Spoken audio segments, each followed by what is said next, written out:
Assalamualaikum warahmatullahi wabarakatuh. Kali ini kita bertemu lagi di mata kuliah pemrograman berorientasi objek. Di semester 5 ini kita akan banyak berkecimpung atau banyak bergerak di pemrogramannya, karena sesuai saja dengan judulnya adalah PBO atau pemrograman berorientasi objek. Nah, sebelum itu, adakah di antara kalian yang sudah mencoba atau pernah mencoba menggunakan pemrograman berorientasi objek ini?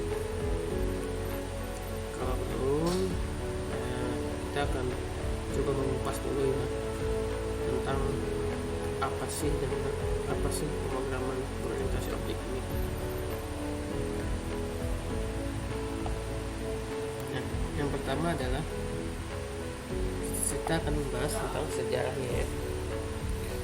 Pada tahun 1960, nah 1960 ini konsep dari POP atau PBO ini itu pertama kali muncul ya di MIT atau Massachusetts Institute of Technology. Nah, di institut ini muncul konsep dari POP atau PBO. Nah, setelah itu 2 tahun berselang, tahun 1962 sampai tahun 1965, sebuah bahasa pemrograman yang mengambil dari dasar konsep PBO pertama kali muncul tadi oleh MIT. Nah, itu diperkenalkan dengan sebuah nama bahasa pemrograman, yaitu Simula 1 atau Simula One. Nah, kemudian di tahun 1967, 2 tahun berselang, itu dikembangkan lagi oleh Christine Nygaard dan Ole Johan ya, yang merupakan warga negara Norwegia, yaitu mengembangkan sebuah aplikasi yang pertama kali yang ditemukan atau dibuat adalah Simula 1, yang dikembangkan oleh Christine Nygaard tadi dan Ole Johan itu dengan nama Simula 67. Nah, setelah itu pada tahun 1980, banyak bahasa pemrograman yang menggunakan konsep POP tadi atau PBO tadi kemudian diperkenalkan kepada dunia, tapi hanya ada 4 yang cukup populer, yaitu pertama ada dari US Department of Defense dan Prolog dari Japanese Fifth Generation Computer Project, dan yang ada 2 lagi, LV dan C++. Nah, tapi ada kedua bahasa yang mungkin dipercaya akan bersaing ketat ya sebagai bahasa pemrograman yang paling populer nantinya, yaitu ADA dan Prolog. Nah, namun pada kenyataannya di tahun 1980 yang terkenal bukan ADA tadi dan Prolog, melainkan adalah bahasa pemrograman C++. Nah, ini mematahkan dari kepercayaan itu. Nah, kemudian bahasa pemrograman C++ ini menjadi bahasa pemrograman yang populer di kalangan seluruh pengguna bahasa pemrograman ya. Nah, ini dan mendominasi hingga sampai sekarang. Nah, jadi tadi kan ada dan Prolog tadi dipercaya akan mendominasi, tapi pada kenyataannya di tahun 1980 malah C++ yang banyak dipakai oleh orang banyak ya, oleh programming yang ada di dunia. Nah, jadi bahasa pemrograman C++ ini yang merupakan gabungan dari 2 konsep bahasa pemrograman, yaitu bahasa C dan bahasa Simula. Nah, makanya jadi C++. Nah, semenjak itu C++ terkenal, banyak sekali pengembang yang terinspirasi oleh C++. Nah, kemudian di tahun 1990 berkembanglah sebuah aplikasi pemrograman, yaitu yang pertama adalah pemrograman Java yang diperkenalkan yang mengaku terinspirasi oleh C++ tahun 90-an ya. Nah, dan di tahun 2002 perusahaan Microsoft juga mengeluarkan bahasa turunan dari C++, yaitu C# ya. Nah, kemudian disusul oleh VBNet dengan fitur OOP yang merupakan penyempurna dari bahasa PB06 yang tidak mendukung fitur OOP ya. Yang pertama itu PB06, baru ada VBNet. Nah, yang kita akan pakai adalah nanti Java NetBeans.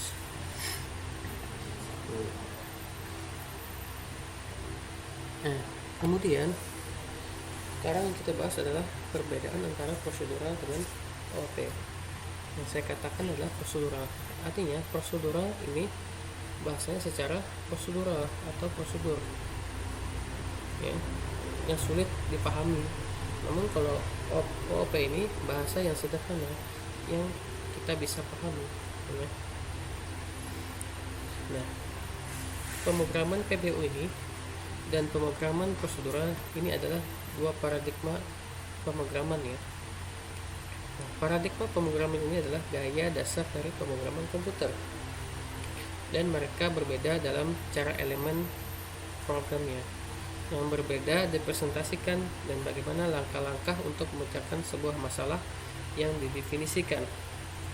Seperti namanya, OOP atau PBO itu memecahkan masalah atau berfokus pada mempresentasikan masalah menggunakan objek. Nah, jadi menggunakan objek dunia nyata dan perilakunya sementara.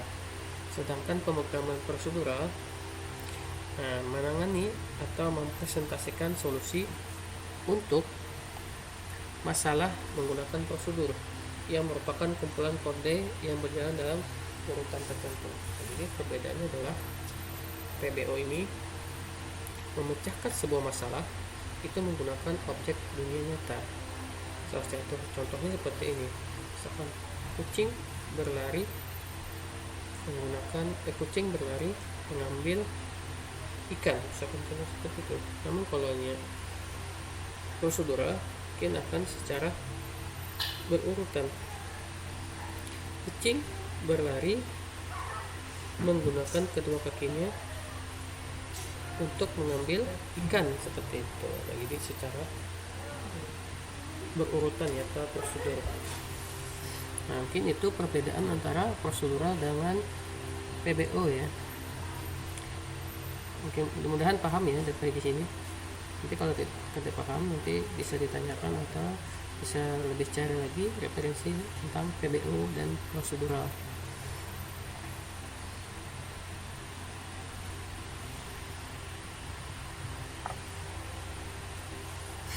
Ada bahasa pemrograman yang mendukung aspek-aspek utama PBO, itu disebut dengan bahasa OOP. Nah, kalau prosedural ini disebut dengan bahasa prosedural. Nah, ini keduanya. Namun satu hal yang penting yang perlu diperhatikan adalah bahwa OOP dan prosedural ini adalah dua cara untuk mempresentasikan masalah yang harus diselesaikan. Walaupun mereka berbeda, tapi tetap solusi untuk memecahkan sebuah masalah ya. Misalkan contoh, kucing berlari mengambil ikan, artinya kucing tadi harus mengambil ikan. Sedangkan prosedural, kucing berlari menggunakan kedua kakinya untuk mengambil ikan. Sama saja kan, artinya dia sama-sama memecahkan sebuah masalah seperti itu.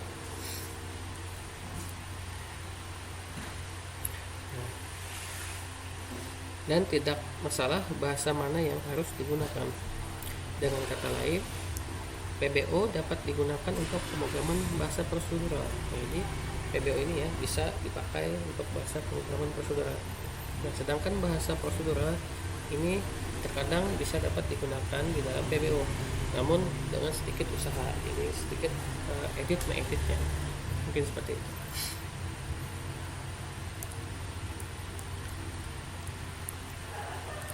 Nah, kita akan membahas bagaimana PBO ini di dalam Java ya. OOP atau Object Oriented Programming atau dalam bahasa Indonesia dikenal dengan bahasa pemrograman berorientasi objek atau PBO. Nah, ini merupakan paradigma atau teknik pemrograman yang berorientasi objek.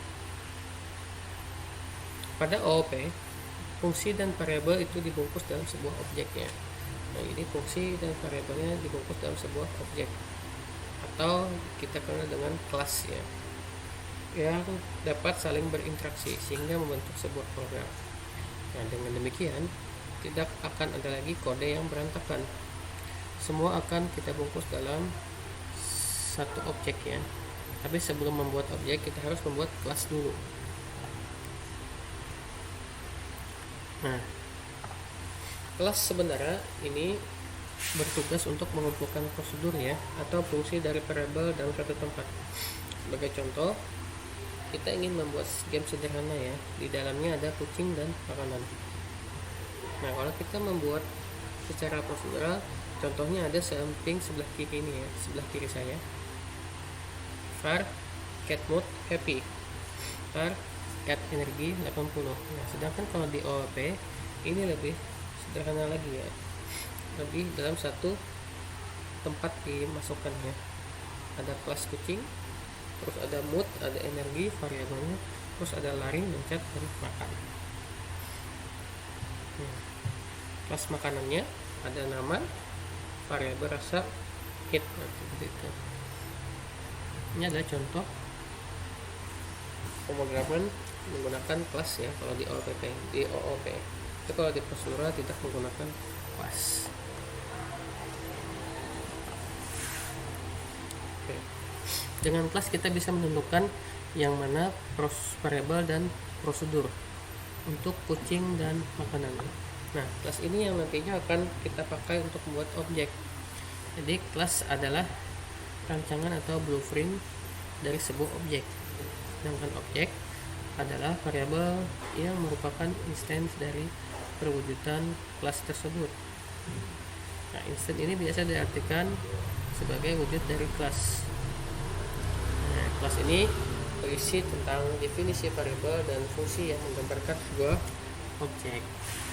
Nah, dalam OOP, variabel ini disebut dengan atribut atau properti, sedangkan fungsi disebut sebagai metode. Nah, ini salah satu contohnya ya, kelas di dalam OOP tadi.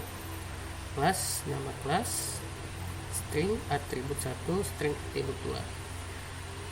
Void method, void name method lain, seperti itu. Nah, kemudian biasanya membuat objek instance seperti ini.